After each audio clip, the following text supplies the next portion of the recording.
ένα ντέρμπι από τα παλιά. Ένα παιχνίδι στο οποίο υπάρχει το τρομερό γόητρο, η καζούρα, η οπαδική, η οποία έχει πάει στα ραδιόφωνα και στα site πλέον. Και από την άλλη μεριά ένας ΠΑΟΚ ο οποίος όποιο αποτέλεσμα και να φέρει Klein Mine, είτε δεύτερο βγει, είτε τρίτο βγει, είτε τέταρτο βγει, γιατί από 2 έως 4 είναι. Στα μπαράζ θα φανεί η ιστορία του και η φόρμα του, το Μάιο δηλαδή. Ο Γδόνης καίγεται πιο πολύ παρά ο ΠΑΟΚ. Και απ' την άλλη ένας Άρης ο οποίος βολεύεται μόνο με νίκη, διότι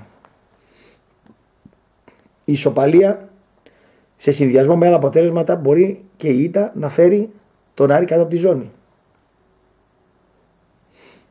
Σε επίπεδα φόρμας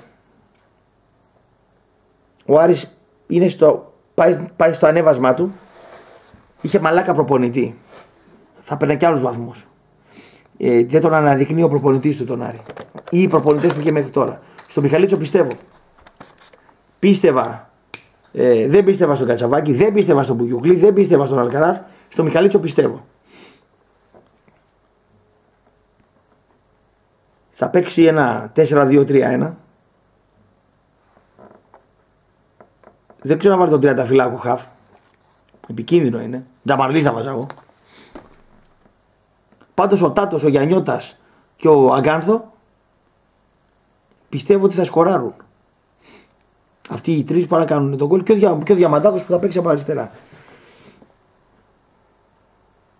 Ο ΠΑΟΚ έχει το εύκολο γκολ και ο Άρης έχει την άθλη άμυνα. Σε κάθε παιχνίδι ο Άρης δέχεται γκολ.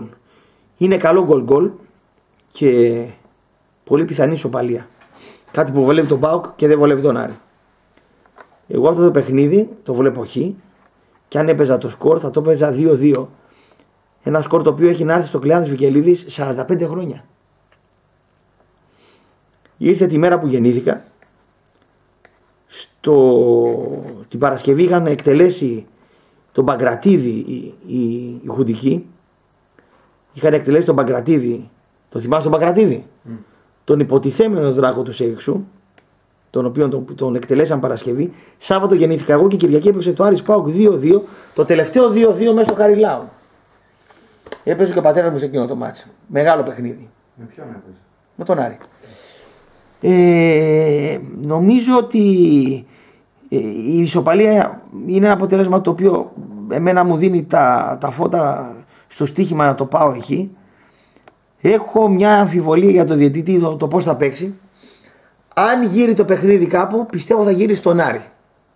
Γι' αυτό θα παίξω πέναλτι υπέρ του Άρη.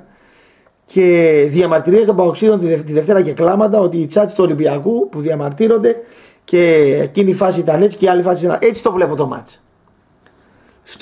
Στο ισόπαλο 2-2, στο χ τέλος πάντων, μην λέμε τώρα, κάνουμε τους σοφούς, στο χ και με τον ΠΑΟΚ να διαμαρτύρεται.